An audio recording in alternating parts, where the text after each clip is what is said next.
बिस्मिल्लाहिर्रहमानिर्रहीम, अस्सलाम वालेकुम। अली सलमान जी टीवी के तमाम नाज़रीन को जी स्पोर्ट्स में खुश आमदीद कहता है, जहाँ पीर से लेकर जुमेरात तक रोज़ाना रात 11:05 पर हम इस महफिल को सजाते हैं आपके लिए और बात करते हैं उस दिन खेले जाने वाले मैचेस के बारे में या उस दिन से जुड़ी स्पोर्ट्स की खबरों के बारे में। और जैसा कि आपके इल्म है कि पाकिस्तान सुपर लीग का दोबारा से आगाज़ होने जा रहा है। 17 मई से यह मेला दोबारा सजेगा। इब्तिदाई फेज़ इसका रावलपिंडी में खेला जाएगा और उसके बाद ये मैचेस जो हैं वो लाहौर में खेले जाएंगे। इसके साथ साथ हमने विराट कोहली और रोहित शर्मा के हवाले से अपने शो में तफसील के साथ डिस्कशन नहीं की थी। आज के शो में हम इन दोनों खिलाड़ियों के एग्जिट के हवाले से भी बात करेंगे कि इनकी रिटायरमेंट के बाद अब इंडियन क्रिकेट पे क्या फ़र्क पड़ेगा और इंडियन क्रिकेट के साथ साथ दुनिया क्रिकेट पे क्या फ़र्क पड़ेगा, क्योंकि ये इंडिया के ही नहीं बल्कि पूरी दुनिया में जो है वो इनकी फ़ैन फॉलोइंग है। इसके अलावा मिसबाह उल हक के हवाले से भी कहा जा रहा है कि मिसबाह उल हक को और सरफराज अहमद को नई जिम्मेदारियाँ तफवीज़ की जा रही हैं। सऊद शकील की कप्तानी के हवाले से भी बाज़गश्त इस वक्त जारी है। तो बहुत सारे मुद्दे हैं कि जिन पर हमें आज के शो में बात करनी है और साथ साथ जो है हमने अपने शो में किसी ज़बरदस्त शख्सियत को भी मदऊ किया है। कौन है वो भी हम आपको बताएंगे, लेकिन सबसे पहले प्रोग्राम का फॉर्मेट आज की टॉप स्टोरीज। पीसीबी ने PSL 10 में बकिया 8 मैचेस के टिकटों की तफसीलात का ऐलान कर दिया। शायकीन पुराने टिकटों पर भी मैच देखने के लिए जा सकेंगे। नए शेड्यूल के मुताबिक तमाम मैचेस के टिकट्स ऑनलाइन दस्तयाब हैं। PSL 10 में बकिया मैचेस खेलने के लिए गैर मुल्की खिलाड़ियों का दोबारा ज्वाइन करने का सिलसिला भी जारी है। सिकंदर रजा, एलेक्स हेल्स और रस्यू एंडरसन बकिया मैचेस के लिए दस्तयाब होंगे। कौमी टीम के साबिक कप्तान मिसबाह उल हक को फिर पाकिस्तान टीम में अहम ओहदा मिलने का इम्कान। कौमी टेस्ट टीम की कोचिंग के लिए मिसबाह उल हक और सरफराज अहमद का नाम जेर गौर। ICC ने विमेंस टीमों की सालाना वनडे रैंकिंग जारी कर दी। रैंकिंग में पाकिस्तान टीम की 1 दर्जे बेहतरी। पाकिस्तानी किक बॉक्सर राबिया नूर ने बाकू में पहली इंटरनेशनल फाइट जीत ली। जी जनाब, बड़ी ज़बरदस्त खबर है। राबिया नूर ने जो किक बॉक्सिंग में बाकू में फ़ाइट अपने नाम कर ली और अच्छी खबरें जो आ रही हैं। इससे पहले हमने देखा कि लियारी की एक बच्ची ने बॉक्सिंग में जो है वो अपना नाम पैदा किया। उसके बाद कराटे में हमने देखा, मिक्स मार्शल आर्ट में देखा कि पाकिस्तान के जो फाइटर्स हैं वो बड़ी ज़बरदस्त परफॉर्मेंस दे रहे हैं और अब राबिया नूर ने पाकिस्तान को ये कामयाबी दिलाई। तो बड़ी ज़रखेज़ है मिट्टी जनाब पाकिस्तान में टैलेंट के हवाले से। जिस तरह हम अपने शोज़ में जिक्र करते हैं उस दिन की हैपनिंग के हवाले से, उस दिन की ये यादों के हवाले से, तो और अपने दोस्तों को हम भूलते नहीं हैं। तो हमारे पैनल का हिस्सा होते हैं जनाब स्टेट बैंक से ताल्लुक़ रखने वाले ज़हीरुल हसन साहब। आज उनकी सालगिरह भी है। हम अपनी जानिब से, मेरे प्रोड्यूसर फैज़ान मुस्तफ़ा नकी साहब की जानिब से, अपने मैनेजमेंट की जानिब से अपने ज़बरदस्त पैनलिस्ट ज़हीरुल हसन साहब को उनकी सालगिरह की मुबारकबाद पेश करते हैं और दुआ करते हैं कि ऐसी कई सालगिरह वो सेहत, सलामती, तंदुरुस्ती और अपने प्यारों के साथ सेलिब्रेट करें। जी जनाब, आज हमारे शो में बड़ी ज़बरदस्त शख्सियत मौजूद हैं और विराट कोहली का रिटायरमेंट हो और उनसे बात ना हो, ऐसा हो नहीं सकता। ये गुफ्तगू जो तशना रहती है उनके बगैर और विराट कोहली के बगैर। मेरे साथ मौजूद हैं हम सबके पसंदीदा कमरजा एफ़ी साहब। शो में एफ़ी भाई को खुश आमदीद कहते हैं। अस्सलाम वालेकुम एफ़ी भाई, कैसे हैं? वालेकुम अस्सलाम Ali, thank you very much. और आज तुमने जिस महाज के लिए मुझे बुलाया यार, मेरा दिल अंदर से दुखा हुआ है। उसकी वजह ये कि हालात खा गए विराट कोहली को यार। सीज फायर के बाद भी अच्छी खबर नहीं, विराट कोहली जो है वो रिजेक्ट कर दिया उन्होंने BCCI को, मतलब धोखा दिया उन्होंने अपने फैंस को ये कहकर कि यार मैं इंजर्ड हूँ, मैं नहीं खेल सकता। इसका मतलब ये है कि वो अपनी क्रिकेट अपने अंदर ही लेके चले गए। तो वजह क्या समझ रहे हैं कि क्या रोहित शर्मा और विराट का एक साथ एग्जिट हुआ? मैं रोहित पे बाद में आता हूँ, लेकिन आपका फ़ायदा उठाते हुए, मौजूदगी का फ़ायदा उठाते हुए ज़रा विराट पे बात करते हैं कि फ़िटनेस में सब जानते हैं कि सुपर फिट प्लेयर हैं, प्रोफेशनलिज्म उनके अंदर कूट कूट के भरा हुआ है, परफॉर्मेंस वो मुसलसल दे रहे हैं। वजह क्या लग रही है आपको कि जो एक्सटर्नल फैक्टर है क्या उन्होंने डैमेज किया विराट कोहली को?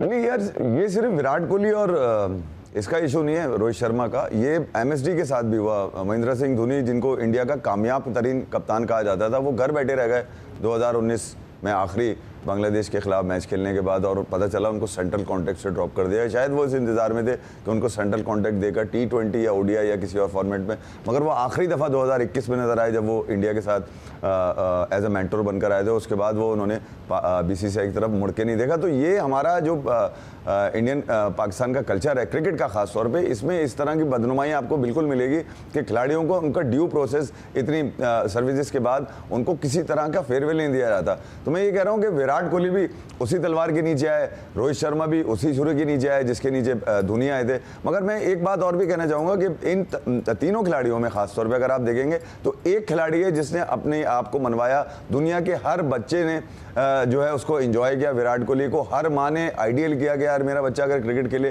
तो विराट कोहली की तरह हो। तो ये वो एरा नहीं है, ये ऑरा की तरफ चली गई है कहानी, ये एक यूनिवर्सल खिलाड़ी की तरफ चली गई। इसके इस तरह से अपने आप को रोक कर, अपने जज्बात को रोक कर, अपने पैशन को रोक कर ये कह देना कि यार मैं अब नहीं आऊँगा, जबकि बीसीसीआई शायद ये चाहता था कि यार वो किसी तरह फेयरवेल के तौर पे ये सीरीज़ ले लें इंग्लैंड वाली जो इनको सीरीज़ खेलनी है, ताकि उनके जो पैसे फंसे हुए होंगे ब्रॉडकास्टर वगैरह के वो भी निकल आए, क्योंकि विराट कोहली से जब एसोसिएट करती है क्रिकेट तो इस वक्त ब्रॉडकास्टर, रेवेन्यू, मैच के पैसे, ये पैसे, तो विराट कोहली ने एक तो ब्रॉडकास्टर के लिए सबसे ज़्यादा नुकसान पहुंचा है अली, वो उन बच्चों को पहुंचा जो विराट कोहली को देखने सकेंगे। 2-3 साल अगर वो और रहते तो 12-13 साल का बच्चा जो है वो 15-16 साल की उम्र में पहुंच चुका होता और उसके अंदर उस तरह का पैशन है। देखें यार, खिलाड़ी जो उसका जो पैशन होता है ना वही बिकता है, बाकी गेम तो बहुत सारे लोग खेल रहे हैं। तो मैं ये कह रहा हूँ कि विराट ने जिस पैशन से अपने आप को क्रिकेट में डाला, और खास तौर पर 2014 के बाद जो उनकी एक चीज़ है पुरानी जो वो बताते हैं कि उन्होंने अपने आप को मुख्तलिफ करने के लिए, अलग से नजर आने के लिए, उन्होंने कभी किसी इस बात को भी इनकरेज नहीं किया कि यार मुझे तेंदुलकर से मिलाओ या किसी और से मिलाओ, मगर उन्होंने उसके बाद से जो क्रिकेट में अपने आप नया कदम रखा और वो आज तक विराट कोहली कायम है और आगे भी कायम रहेगा। मैं ये नहीं कह रहा कि विराट से कोई आगे निकल जाएगा, मगर विराट ने जो लेगेसी छोड़ दी है अली, वो लेगेसी ये है कि अब अगर क्रिकेट में कहीं बात की जाएगी तो विराट कोहली से कंपेयर करके ही की जाएगी कि यार विराट था, ठीक है, ओडीआई वो जब खेलेंगे। इसी में रोहित शर्मा है जो 3 डबल मार चुके हैं। दुनिया में कोई खिलाड़ी है, मुझे एक बात बताएं, कि जो 3 डबल मार दे यार, खड़े मार देते हैं, मतलब उनके बारे में तो ज़हीर अब्बास कह चुके हैं ना, जब वो खेलते हैं तो रोंगटे खड़े कर देते हैं। तो एक ऐसा खिलाड़ी जब खास तौर पे ओडीआई के अंदर, अगर मैं थोड़ा सा मार्जिन मेरा हमेशा रोहित शर्मा को लेकर टेस्ट में होता था, हालांकि 2021 की आखिरी सीरीज जो अगेंस्ट उन्होंने ऑस्ट्रेलिया खेली उसमें उनकी परफॉर्मेंस अच्छी रही थी और वहीं उनकी एक सेंचुरी उसके बाद से तो निकल के नहीं आए, मगर ये रोहित शर्मा का भी इतनी खामोशी में निकल जाना, तो ये मैं कहूँगा ये हालात ने जो है ना उनके गले दबोच लिए विराट कोहली के, क्या नाम है, रोहित शर्मा के, और खास तौर पे इसमें बीसीसीआई और पॉलिटिकल इंटरफेरेंस है अली। नहीं वो सही है, लेकिन मेरा सवाल ये भी, आपने एक जुमला कहा कि विराट ने धोखा दिया अपने फैन को, ये किस कॉन्टेक्स्ट में कह रहे हैं? क्योंकि आपको लगता है अचानक एक सरप्राइजिंग ये एक एलिमेंट था जो विराट की जानिब से सामने आया, इस कॉन्टेक्स्ट में आप कह रहे हैं धोखा दिया? बिल्कुल इसी कॉन्टेक्स्ट में कह रहा हूं कि यार मैच यकीन ही नहीं कर सकता ना, और वो जो क्रिकेट खेल रहे हैं वो तो बिल्कुल नहीं कर सकते। 2021 से अली मैं इस बात का इस तरफ इशारा कर रहा हूं कि बीसीसीआई जानबूझकर उन खिलाड़ियों का गला दबा रही है जो जिनके ऊपर उनका हुक्म नहीं चलता, जो अपने साथ पूरी एक लेगेसी लेके चलते हैं। बीसीसीआई चाहता है एज ए पेरेंट बॉडी, जैसे हमारे यहाँ यार पीसीबी यही चाहता होगा, तो खिलाड़ी अपना एक ऑरा बना के चलते हैं ना, तो विराट का भी यही था। जबकि धोनी के बारे में मशहूर है कि उनके कमरे में कोई भी चला जाता था, ठीक है, विराट के कमरे में कोई भी चला जाता था, ठीक है। तो मैं ये कह रहा हूँ ये वाली जो चीजें ना बड़ी अहम है कि इतना इंटैक्ट कैसे रखा हुआ था उसने दुनिया भर के क्रिकेटर को कि उससे बड़ी अपनाइयत की खुशबू आती थी आपको, तो ऐसा लगता था कि ये आपके लिए खेल रहा है, उसके लिए ये नहीं लगता था कि वो इंडिया के लिए खेल रहा है या उसके लिए खेल रहा है, लगता था आपके लिए खेल रहा है, आपके जज्बात को लेके खेल रहा है। तो ऐसी कहानियां बहुत कम है अली दुनिया में। मैंने तो अपने इस पूरी 50-55 साल की उम्र के अंदर मैंने तो इतना बड़ा खिलाड़ी देखा ही नहीं ना कभी देख पाऊंगा यार। उसकी वजह ये कि ये वो डिफाइन, जब वो खेलता है तो वो डिफाइन करता है कि मैं तुम्हारे लिए खेल रहा हूं भाई, मैं क्रिकेट के लिए खेल रहा हूं। इसलिए बड़ा मैं आपको 2021 का इसलिए बता रहा हूं कि वो साउथ अफ्रीका टूर था और वहां पर मैंने राहुल द्रविड़ के कोचिंग के ऊपर सबसे पहले सवाल यही उठाया था, अबे यार वो तुमसे प्रेस रिपोर्टर पूछ रहे हैं कि आपकी टीम लेके उतर चुके हैं और ये बताइए प्रेस कॉन्फ्रेंस कब करेंगे? सेंचुरियन में करूंगा। सेंचुरियन में इंडिया टेस्ट जीत जाता है क्योंकि विराट कोहली कप्तान है और वहां विराट कोहली 100 भी मारते हैं वहां पे सेंचुरियन में। उसके बाद वो जब जोहान्सबर्ग पहुंचते हैं सेकंड टेस्ट के लिए, 2 टेस्ट सीरीज थी, वो वहां पहुंचते हैं तो वो फिर पूछते हैं रिपोर्टर के सर आप स्क्वाड लेकर आ गए, टीम एक मैच जीत चुकी है, प्रेस कॉन में जोहान्सबर्ग पहुंचते हैं, रहूंगा 45 मिनट का सफर है प्रिटोरिया से जोहान्सबर्ग तक का। उस 45 मिनट में केएल राहुल विराट कोहली के साथ बस में आगे की सीट में बैठे रहे, उन्होंने भी नहीं बताया कि कप्तान मुझे बना दिया गया है मैनेजमेंट ने। और वहां पे जोहान्सबर्ग पहुंच के वो कह रहे राहुल द्रविड़ के यार वो तो जो है वो तो उनको तो कमर का मसला है। विराट कोहली को कमर का मसला, उसने आज तक लानत भेज दी उसने उस क्रिकेट पे जो उसने नहीं खेलनी, वो खुद छुट्टियां लेके चला जाता था, झूठ बोल रहे थे राहुल द्रविड़, वो भी कंप्रोमाइजिंग थे। होंगे वो अपने कोचिंग में और अपनी बैटिंग में बड़े खिलाड़ी, मगर यार जब आप मैनेजमेंट के हाथों में फंसते हैं तो आपको सौदेबाजी करनी पड़ती है।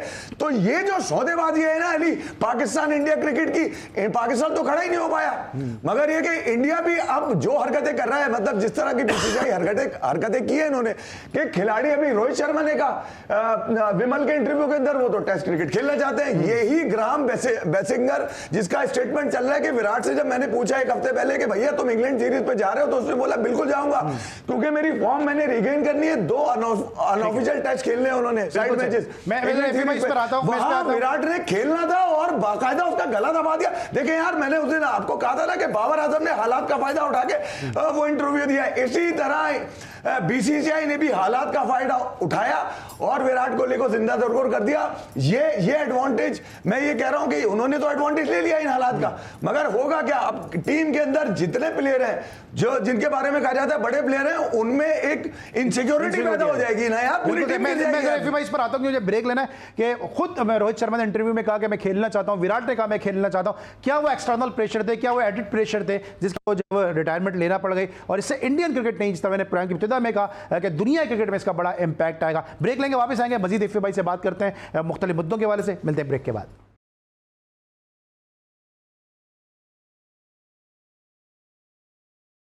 Welcome back after the break. और ब्रेक पर जाने से पहले हम विराट कोहली को डिस्कस कर रहे थे, रोहित शर्मा को जो है हम डिस्कस कर रहे थे। जरा इफ़ी भाई से जरा पूछेंगे कि क्या वो एक्सटर्नल प्रेशर थे, क्या गौतम गंभीर जब से आए, क्योंकि हम सबको पता है कि गौतम गंभीर के विराट कोहली की माजी में भी चपकलिश सामने आई है, माजी में भी उनके कॉन्फ्लिक्ट सामने आए, फिर अनिल कुंबले भी जो है वो विराट कोहली के हवाले से मुसलसल बात करते नजर आए, फिर गवास्कर भी जो है वो जो है क्रिटिसाइज करते नजर आए। तो क्या ये एडिट प्रेशर थे जिसकी वजह से रोहित शर्मा और विराट कोहली ने, क्योंकि मैं तो उसको कबल इस वक्त ही कहूँगा कि उनकी फॉर्म भी थी, उनकी फिटनेस भी थी, उसके बावजूद उन्होंने ये अचानक रिटायरमेंट का फैसला किया?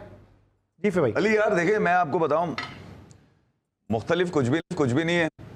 वही आउटसाइड प्रेशर क्या होता है, क्रिकेट बोर्ड के ऊपर पॉलिटिकल इंटरफेरेंस होती है, और जैसा एक पूरा सेटअप लेकर आया। इससे पहले इंडियन क्रिकेट में मैंने कभी नहीं देखा था कि इस तरह की चीज़ें निकल कर आ रही हों। वो कभी भी पाथवे अपना चेंज नहीं करते थे, खेल पर असरअंदाज नहीं होती थी। वहाँ पे होती ज़रूर थी, अपॉइंटमेंट ज़रूर होती थी पॉलिटिकल, मगर खेल पर असरअंदाज नहीं होती थी। मगर जैसा जब सेक्रेटरी बनकर आए बीसीसीआई के, उसके बाद एक नया खेल खेला गया, और वो कोरोना के बाद जब क्रिकेट शुरू हुई तो पता चला गंगुली उस बीसीसीआई के हेड कर रहे थे। तो एक मीटिंग का जिक्र किया गया सोशल मीडिया के ऊपर, इसमें कहा गया कि विराट कोहली को, गंगुली ने बताया कि विराट कोहली को हमने ऑफर किया है कि भैया वो इसकी कप्तानी छोड़ दे, T20I की कप्तानी छोड़ दे। तो विराट ने कहा कि नहीं यार, मैं ODI और टेस्ट का कप्तान लेना चाहता हूँ, ठीक है, T20 नहीं, आप ODI की भी छोड़ दें। जिसका जब इस बात को ज़्यादा बढ़ाया गया तो विराट कोहली ने सोशल मीडिया पे आके कहा कि जिस मीटिंग का बताया जा रहा है उस मीटिंग में तो मैं था ही नहीं। मगर उसके थोड़ी देर के बाद चेतन शर्मा का एक सोशल मीडिया पे खबर आती है, वो ये कहते हैं कि उस मीटिंग का हिस्सा मैं भी था। अब आप मुझे एक बात बताइए कि वो एक ऐसा खिलाड़ी जो दुनिया में जिसका तोती बोलती हो, जिसके सोशल मीडिया से लेके उसके गेम तक की दुनिया तारीफ करती हो, बीसीसीआई उससे सोशल मीडिया पे गेम खेल रही है। यानी कि आप अंदाजा लगाइए कि वो कप्तान है इंडिया का, उससे सोशल मीडिया पे खेल रहे हैं यार। ये कि यार हमने यूं हुआ था। गंगुली का कंधा इस्तेमाल किया गया, क्योंकि गंगुली अपने आप को अलग ही लेवल का समझते हैं। भैया आप रिटायर हो चुके हैं यार, आप ठीक है, आप हेड कर रहे हैं बीसीसीआई को, उसका हरगिज़ मकसद ये नहीं है कि आप मतलब खिलाड़ी के साथ मतलब उसके साथ तमाशा करें आप। उसने अपने सोशल मीडिया पे पैगाम जारी कर दिया विराट कोहली ने। 2 टके की इज्जत हो गई। मुझे एक बात बताइए, एक ऐसा खिलाड़ी जो आप मतलब जब वो खेलता है तो दुनिया उसका खेल देखती है, जब वो लिखता है तो वो सोशल मीडिया पे लिखता है, तो क्रिकेट बोर्ड कर क्या रहा है? मुझे एक बात बताइए। उसके बाद चेतन शर्मा पकड़े आते हैं, स्टिंग ऑपरेशन होता है, पता चलता है कि वो किसी और कार्रवाइयों में मुलविस से। गंगुली गायब हो जाते हैं उसके बाद। और फिर जो मैंने आपको जोहान्सबर्ग का किस्सा सुनाया था, उसके बाद क्या चीजें चलकर नजर आ रही है। उस वक्त भी रोहित शर्मा का कंधा इस्तेमाल किया जा रहा था किसी तरह विराट कोहली को गिराने के लिए। मैं इसलिए कह रहा हूं गिराने के लिए कि किसी भी तरह की कोई मीटिंग ना हुई विराट कोहली से, और विराट कोहली आखिरकार थोड़ा करते हुए साइडलाइन होते गए। और किस तरह का उसमें गवास्कर भी शामिल हो गए, उनकी बीवी के हवाले से भी कमेंट्स उनके मशहूर हैं, भले वो माफी मांगते रहे घंटे से मेरे, मगर ये कि बाकायदा series of intention Virat Kohli के लिए बढ़ा दी गई ताकि ये अपने गेम से किसी तरह जहनी तौर पे भी विराट कोहली की बच्ची के खिलाफ वहां पर जो मामला निकल कर आया, आपको याद ही होगा, वो बंदा बाद में पकड़ा गया, किस तरह की वो बात कर रहा था। विराट कोहली ने काफी अर्थे तक अपने बच्चे छुपा के रखे। मुझे बताओ यार, बता आप वो इतनी बड़ी टीम का खिलाड़ी और बच्चे छुपा के चल रहा है, ये समझने की बात नहीं है। जहां जिस इंडिया में दुनिया का हर खिलाड़ी अपनी फैमिली के साथ आ रहा है, बच्चे लेके घूम रहा है, वहां पर दुनिया का सबसे बड़ा खिलाड़ी अपने बच्चे की शक्लें छुपा रहा है, ये सोचने वाली बात है। बिल्कुल सही। ठीक है, रोहित शर्मा शायद उस वक्त अगर बोल जाते विराट कोहली के लिए खड़े होके, तो रोहित शर्मा भी इस छुरी के नीचे ना आते, मैं आपको बता रहा हूं। चलिए, ये तो हमने विराट कोहली डिस्कस किया, तो क्विकली मुझे फिर रोहित पे बताएं, फिर मैं पाकिस्तान क्रिकेट पे आता हूं आपके साथ। रोहित के साथ क्या इशू आया? रोहित के साथ भी अली देखें यार, ये इशू आया, और जो देखें खिलाड़ी अपनी इंटेंशंस बता देता है कि वो करना क्या चाहता है, ठीक है। मगर रोहित शर्मा को भी बंद कमरे में ले जाकर ये बोला गया कि भैया अगर तुम नहीं करोगे तो तुम्हारे साथ भी वही होगा। वही हुआ रोहित शर्मा के साथ, सेम वही हुआ है। वो शायद एक्सप्रेस कर जाएं, मगर विराट कोहली बम फाड़ेंगे, ये बता दूं मैं आपको। जब बोलेगा तो खुल के बोलेगा, वो मैं ये भी बता दूं मैं आपको। रोहित शर्मा शायद वो थोड़ा बहुत जरूर बोलेंगे, टाइम के साथ बोलेंगे। मगर मैं ये कह रहा हूं, ये खिलाड़ियों की बाकायदा कमरा क्या मतलब, खिलाड़ियों को बाकायदा गला दबाया गया, और इसके ये जो रिफ्लेक्शन आएगी वो तमाम बच्चों के ऊपर आएगी जो इस वक्त ब्रीड है इंडिया की, और वो आपको नजर आ जाएगा अगले आने वाले मैचेस के अंदर कि ये गंभीर को मैं ये बता दूं, गंभीर इस वक्त डॉन बने हुए क्रिकेट के। वो कुछ दिन पहले भी एक इंटरव्यू दे रहे थे एक समिट के अंदर बैठकर, तो उनसे वो तमाम सवालात वही पूछे गए जो इस वक्त नजर आ रहे हैं कि खिलाड़ी को सेंड ऑफ मिलना चाहिए, नहीं इस खिलाड़ी पर टीम से खेल लिया, उसका सेंड ऑफ हो गया। अच्छा ये बताइए, रोहित शर्मा विराट कोहली होंगे इंग्लैंड सीरीज का हिस्सा? वही सवाल है। उन्होंने बोला नहीं यार मेरा काम ही नहीं है, ये वही टोपी ड्रामा, मेरा काम ही नहीं है, मैं तो कोच हूं, मैं तो 11 बनाता हूं, मेरा काम सिलेक्शन करना थोड़ी है। तो उन्होंने सिलेक्टर पे डाल के सारा काम कर दिया। तो मैं ये कह रहा हूं, बाकायदा जो है ना खिलाड़ियों के साथ ज्यादती की गई, दोनों खिलाड़ियों के साथ की गई। वरना विराट कोहली सोशल मीडिया पे ये ना लिखते कि यार मैं नहीं खेल रहा, मैं नहीं, अब बात होती तो वो कभी ना कहते। माइंड अप करते। आखिरी सवाल है मेरा, अब आप क्रिकेट के अब्बू बदलेंगे या आपके अब्बू वही चलते रहेंगे? अली मेरे ख्याल में यार अल्टीमेट बाप है वो, क्रिकेट का अल्टीमेट बाप है, मतलब उसके चलाते रहेंगे उनको। हाँ, वो मतलब ना उससे पहले क्या करेंगे फिर आप? उसके आगे कोई है, अब वो खेलेंगे नहीं, पुरानी इनिंग्स का डिस्कशन करते रहेंगे फिर आप क्या करेंगे आप? अली तो हम भी तो अपनी पुरानी क्रिकेट पे चले जाते हैं, हमारे पास नए कहां तरह। इंडिया में भी नया नहीं है कोई। अब ये बता दूं मैं आपको, यही दो थे, विराट और रोहित ही थे। विराट अल्टीमेट है, रोहित उसके नीचे है। मैं सिर्फ ये बताना चाह रहा हूं कि इंपैक्ट जो होता है वो बताता है भाई टीम का।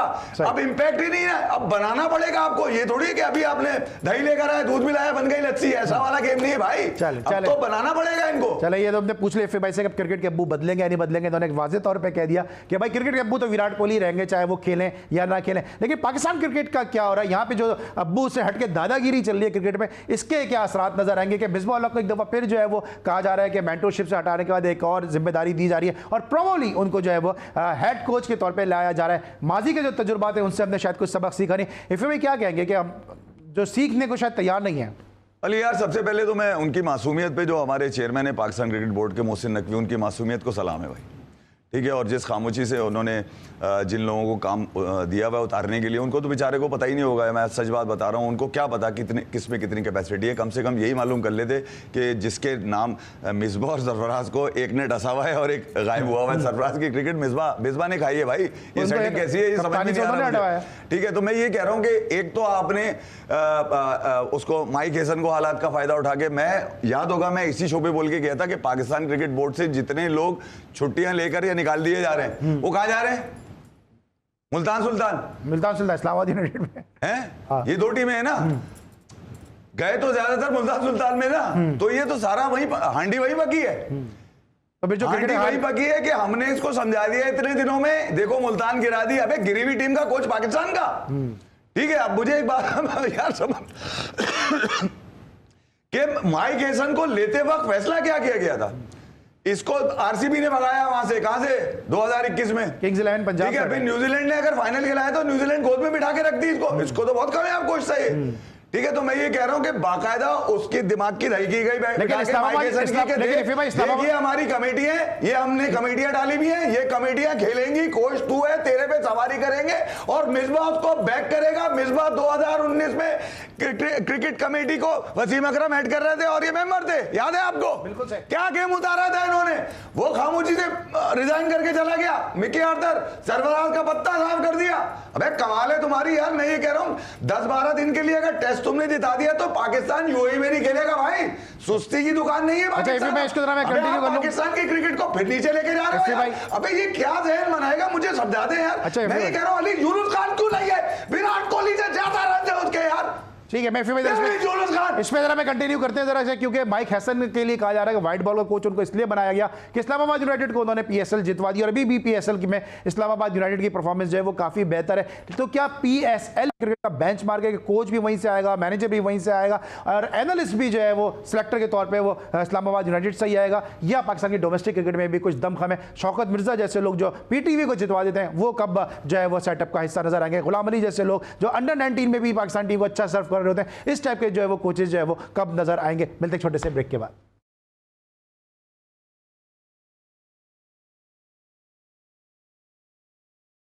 Welcome back after the break. और ब्रेक पर जाने से पहले भी हम बात कर रहे थे जनाब मिसबाह उल हक के हवाले से कि मिसबाह उल हक को जो है वो रेड बॉल का कोच बनाने की बात की जा रही है, सरफराज अहमद को जिम्मेदारियां तफवीज़ करने की बात की जा रही है, माइक हैसन जो है वो वाइट बॉल के कोच के तौर पर आ गए। ये फिर बात करेंगे, जरा मिसबाह पे दोबारा वापस आऊँगा, लेकिन सरफराज को जो कहा जा रहा है कोचिंग के हवाले से, सरफराज ने कोई कोचिंग कोर्स किया हुआ है या क्या उनका कोई कोचिंग का एक्सपीरियंस है? क्रिकेट बोर्ड मुसलसल ऐसे तजुर्बात क्यों कर रहा है कि जो पाकिस्तान क्रिकेट को मजीद पीछे की जाने ले जाए?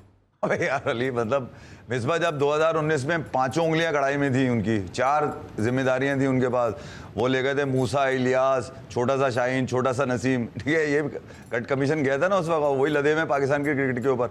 तो आप क्या समझते हैं मिसबा उल हक सरफराज को कोचिंग सिखाएंगे? खुद भी तो कुछ नहीं है, इसको भी सिखा देंगे कोचिंग? भैया देखें यार अली, आपने पहले पूरे मजे ले लिए, अब आप कोचिंग वोचिंग कोर्स करके आ गए, अब सरफराज को भी आपने साइड में ले लिया। ऐसा लग रहा है कि पैसे छापने की मशीन लगी हुई है यार। अभी सरफराज कुछ दिन पहले वहाँ पे थे, किधर इसमें क्या कहते हैं मेंटोर वेंटोर लगे हुए थे, वो 10-15 खो के वो आपके जाया हो गए, वहां से भी कुछ निकल के नहीं आया। ठीक है, गलती का एहसास हो रहा है। ये लोग जो काम कर रहे थे वो इन्होंने कुछ तैयार क्या किया वहां पे? पूछे ना तैयार क्या किया? मुझे याद है इन लोगों से इंटरव्यूज में सिर्फ शोएब मलिक ऐसा था जिसने कुछ बताने की कोशिश की थी, बाकी 4 का तो पता ही नहीं था कि भैया खामोशी से लपेट रहे हो, रुमाल में पैसे लपेटते हो और हर महीने घर लेके चले आते हो। तो जब आपने कोई एफर्ट देनी ही नहीं है और तो फिर आपने करना क्या है? सरफराज तू भी आ जा, क्योंकि अगर तुझे भी बिल्कुल बाहर कर दिया तो तू बाहर जाके शोर ना करे कोई, ये भी तो डर है ना यार। तो सैफी को साथ रख लिया, जिस तरह आसिफ शफीक को बिल्कुल ही मुंह में लॉलीपॉप देके बिठाया हुआ है, वो बोलते ही नहीं कुछ यार। ठीक है, जब वो बाहर कर दिए गए, जब कुछ ना बोले सेटिंग बन गई, जब कुछ ना बोले, तो भैया अगर इस तरह पाकिस्तान क्रिकेट चलाओगे आप, जहां पर कोई कुछ बोलना ही नहीं चाहता, तो फिर वो नीचे ही गिरेगी। उठाने के लिए आप हमेशा है कि आपने हमेशा बड़ी इस हवाले से एडवोकेसी की है कि सरफराज को पाकिस्तान टीम में होना चाहिए। साजिद खान मेरे शो में आते हैं, वो ये बात करते हैं, एक आम क्रिकेट फैन भी ये बात करता है कि सरफराज की अभी क्रिकेट खत्म नहीं हुई है। ये सरफराज का डिसीजन आपको सही लग रहा है कि अगर वो बोर्ड के कोचिंग सेटअप का हिस्सा बनते हैं? अली पैसे किसको बुरे लगते हैं यार? देखिए अब मैं साफ इसलिए कह रहा हूं, ठीक है, सैफी को हो सकता है बुरी लगे बात, साफ इसलिए कह रहा हूं कि आपकी परफॉर्मेंस नजर नहीं आई, कहीं पे भी नजर नहीं आ रही ना। ये पिछले इतने अरसे में आपने किया क्या है बताइए ना मुझे। नहीं, हमारे काम जो है ना वो खुफिया कमरों में होता है। कौन से खुफिया कमरे हैं ये बताइए ना? कोई लड़का नजर आया आपको बोलता हुआ कि सैफी भाई ने 6 महीने में मुझ पे काम किया, या मिसबा भाई इतने से मुझ पे काम कर रहे हैं? ये मिसबा के क्रेडिट पे कोई एक बच्चा बता दे मुझे आप। चले सैफी के क्रेडिट पे तो मैं आपको बता दूंगा, मैं बता दूं, फाहम उल हक है ना, बता रहा हूँ, फाहम उल हक मिसबा के क्रेडिट पे एक बच्चा, वो तो गुलाम अली के क्रेडिट पे गुलाम भाई ने खिलाया था ना उसको। गुलाम भाई बता रहे थे कि 5-6 नंबर की इफादियत क्या होती है, मुझे याद है। मैं सिर्फ ये कह रहा हूँ अली, देखें यार, ये सब अपने बच्चे खिलाने के चक्करों में मिसबाह उल हक कुछ नहीं करेंगे इतने अरसे में। पाकिस्तान की टीम को उस भंवर से निकाल नहीं पाएंगे जिस भंवर में पाकिस्तान की क्रिकेट टीम चली जाती है। हसन नवाज टाइप का एक बच्चा निकल कर आएगा, अपने कंधों पर रखकर पाकिस्तान को कोई एक मैच तो जिता देगा, कोई एक एफर्ट तो मिल जाएगी। मगर ये लोग सारे वो रास्ते बनाएंगे कि किस तरह से हमने अपनी औलादों को क्रिकेट में डालना है। बस ये गेम है यार सारा। किस तरह बाकी खिलाड़ियों के जो बच्चे हैं वो भी टीम में आएंगे, नाम नहीं ले रहा मैं उनका, मुझे पता है कि किस किस के बच्चे खेल रहे हैं, मगर ये यार वो तमाम बच्चों को लेकर आने, बच्चों से मेरा इख्तिलाफ नहीं है, मगर पाकिस्तान के लिए अगर कोई बच्चा डालेंगे ना तो फिर मेरिट पे डालें आप।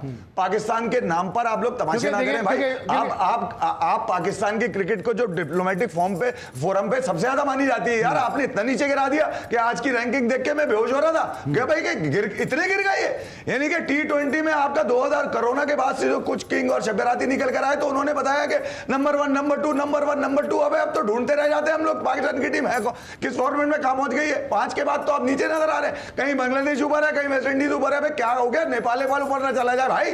ठीक है, क्योंकि जो बात हम कर रहे हैं बच्चों की बात कर रहे हैं कि अभी हम देख रहे हैं कि सचिन तेंदुलकर दुनिया क्रिकेट का कितना बड़ा नाम है, उसका बेटा अर्जुन जो है वो नहीं खेल पा रहा है, मुंबई इंडियन में भी जो है उसकी उस तरह से जगह नहीं बन रही है जिस तरह अगर वो पाकिस्तान में होता तो शायद वो टेस्ट क्रिकेट ही खेल जाता। लेकिन इफ़ी भाई ये फिर वापस आते हैं कि ये मोहसिन नकवी साहब ठीक है उनको क्रिकेट का इतना नहीं मालूम है, लेकिन कुछ ना कुछ तो ये आवाज़ें आप जैसे लोगों की, हम जैसे लोगों की कुछ ना कुछ तो उन तक पहुंचती होंगी और वो खुद भी देख रहे होंगे कि आखिर जावेद ने टीम का क्या हाल किया, मिसबा का कोचिंग का टेन्योर किस तरह से रहा, दोबारा से फिर वही जो फैसले कर रहे हैं कहीं ना कहीं आप उनको बड़ी जिम्मा तो करार नहीं दे सकते। अली इनके मजे हैं, पाकिस्तान की क्रिकेट आईसीयू में डाल के इनको ठंडे कमरों में, आकिब भाई कहाँ गए, छप्पर में कर दिया ना उनको, साइड में एक काम करो तुम सो जाओ जाके, कुछ दिनों के बाद निकालेंगे तुम्हें एसी के मजे, लो गर्मियाँ आ गई हैं। तो यहाँ तो ये वाला काम है ना यार, जो मनपसंद है, जो आंखों के तारे हैं, जो साजिशें अच्छी कर लेते हैं, जो मंसूबे अच्छे बना लेते हैं, जो दूसरों के बच्चों का गला दबाकर अपने बच्चों को क्रिकेट खिला लेते हैं, वही लोग पाकिस्तान क्रिकेट में चल रहे हैं। आप मुझे एक बात बताइए, अब ये जो सेटअप मिसबा उल हक का आया है, ठीक है, ये पवेलियन वाला सेटअप है, मैं आपको अब समझ गया पवेलियन वाला सेटअप है, ये वो सेटअप है जिससे मैं बताना चाह रहा था लोगों को, बचना भी चाह रहा था कि यार ये माइंडसेट तो हमने देखा भाई बना हुआ, अब इसके पसे पर्दा जो चीजें होंगी वो आप सुनकर आपको देखकर हैरानी हो जाएगी। तो मैं ये कह रहा हूं आपकी जीत में जहां पर लॉजिक ही ना हो और हार में भी लॉजिक ना हो, छुपते हुए नजर आ रहे हो लोग, जीत जाए तो ऐसा कि पता नहीं क्या कर दिया, एक मैच जीतेंगे ऐसा टूर्नामेंट जीत गए। मोहसिन नकवी साहब को नजर नहीं आ रहा कि यही तो लोग थे सारे मेंटोर थे, यही तो लोग थे जो पाकिस्तान के हेड कोच थे, यही तो लोग थे जो चीफ सेलेक्टर के तौर पे काम कर रहे थे, जब वहां पे डिलीवर नहीं कर सके तो इनकी कुर्सियां बदलने से क्या फायदा होगा, क्योंकि क्रिकेट वो खेलता, ये तो अब मैं कहना नहीं चाहिए बात कि जंग ने जो है, हालांकि जंग अच्छी चीज नहीं होती है, लेकिन जंग ने कौम को मुत्तहिद कर दिया। इससे पहले क्रिकेट वो खेलता जो पूरी कौम को मुत्तहिद करता था, लेकिन उसी खेलने जो कौम को जो है उसका शिराजा बखेर के रख दिया था। बिल्कुल बखेर के रख दिया। अली हम पिछले 4 सालों से तो 2 ही लोगों को सुन रहे हैं, ठीक है ना, उनको कोई दवा ठीक कर सकी ना दुआ ठीक कर सकी, ठीक है, कुछ भी नहीं, बाकी फैन आपके रूठ गए। वजह ये थी कि आपके फैंस गायब हो गए ना, उन्होंने क्रिकेट देखना छोड़ दिया। अभी चैंपियंस ट्रॉफी चल रही थी, बहुत सारे मेरे ऐसे जानने वाले थे 1 आउट ऑफ 10, जिसमें 2-3 लोगों ने बताया कि यार वो पूरे मैचेस देख रहे हैं, वरना तो यार एक मेले का समा होता है, आप एक कोई इवेंट खेलते हैं स्टेडियम में लोग नहीं आते, तो स्टेडियम में आपने देख लिया होगा इम्पैक्ट। वो सलमान नसीर का इंटरव्यू आपने सुनाया था ना मुझे यहाँ पर PSL से पहले, उनसे पूछा गया ना कि भैया आप ये बताइए इम्पैक्ट क्या आएगा, उन्होंने बोला हाँ यार बुरा इम्पैक्ट आएगा। तो वजह ये है कि जिन हाथों में क्रिकेट दी, फिर ये कि सरफराज को बजाय ये कि मिसबा उल हक के साथ काम कर दे जिन्होंने पुराना डसा हुआ है, उनको उनसे पूछते कि भैया मुझे अब तो बता दो कि मेरी वजह क्या बन रही थी, कौन से कमरे में, पिंडी में कौन से कमरे में बैठ के तुमने मेरे खिलाफ फैसला किया। तो मैं सिर्फ ये कह रहा हूं कि एक मर्तबा नई साजिशों का पिंडोरा खोला जाएगा और फिर इसके अंदर सैफी का नाम भी आ रहा होगा। साजिशें मतलब ये नहीं कि कोई मतलब बाकायदा कोई क्रिकेट में साजिश, मगर साजिश वो वाली जो टीम की कॉम्प्लेक्शन बनने नहीं देगी आपकी, आपके लड़के वो उठाए जाएंगे और दिखाए कुछ और जाएंगे प्लेइंग 11 में खेलते हुए। तो मैं सिर्फ ये कह रहा हूं कि ये ना हो कि गुलाम अली की तरह समझौता करना पड़े सैफी को भी कि यार जवाबी ना बने कि यार फार्मूला खेला क्यों। तो इस तरह अगर आप खिलाएंगे पाकिस्तान के नाम के ऊपर तो बड़ा मुश्किल हो जाएगा।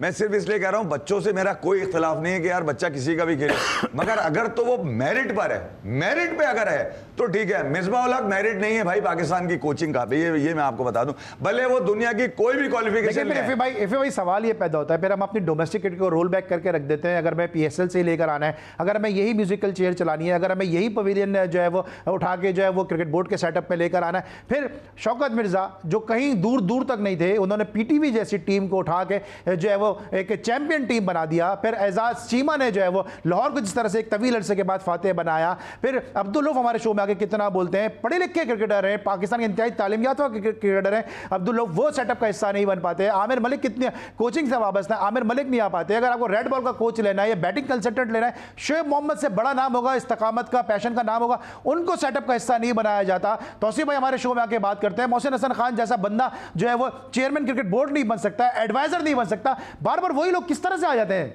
अली मैं आपको ये कह रहा हूँ ना कि ये पवेलियन का सेटअप हमें नजर आ रहा था कि ये आने वाला है, ठीक है, और जिस तरह की इनको जुगाड़ें लगाई हुई थी ना वो किसी हद तक कामयाब हो गए इसके अंदर आने में।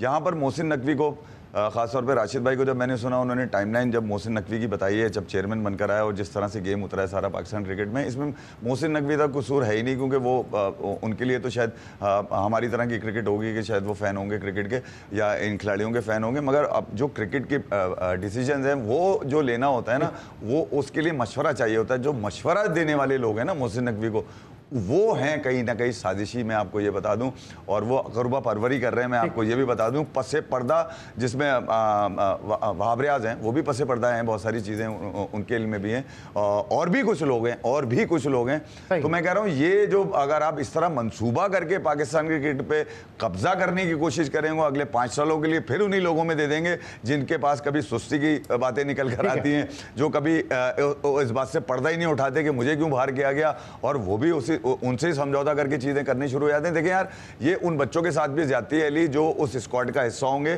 क्योंकि वजह ये है कि यार मेरिट पे नहीं होगा, ना, जब मेरिट पे नहीं होगा। प्रोग्राम का वक्त और अपने इख्तिताम को बजा। थैंक यू सो मच खबरदार हफीज साहब हमारे साथ आप मौजूद थे, लेकिन सब और सितम जो है ये क्रिकेट बोर्ड का अब मुसलसल वतीरा बन गया है। अब जंग खत्म हो गई है, दोबारा क्रिकेट ही जो है वो मुत्तहिद इस आवाम को कर सकती है। इस तरह हमारे जो असाकिर पाकिस्तान ने इस आवाम को मुत्तहिद किया, अब क्रिकेटर्स पे ये जो है क्रिकेट बोर्ड का ये फ़र्ज़ है कि इस कौम को जो है मज़ीद मुंतशिर ना होने दें और ऐसे फैसले किए जाएँ जो पाकिस्तान को जीत की राह पे गामजन कर सकें। आज के लिए बस इतना ही। कल हमारे साथ अब मौजूद होंगे इंग्लैंड से अतीक उज़्ज़मा, जिनसे हम कोचिंग के हवाले से बिलखुसूस बात करेंगे, पाकिस्तानी कोचिंग के सेटअप के हवाले से बात करेंगे। कल तक के लिए अली सलमान को पूरी प्रोडक्शन टीम के साथ इजाज़त दीजिए। अपना बहुत ख्याल रखिए। अल्लाह हाफ़िज़।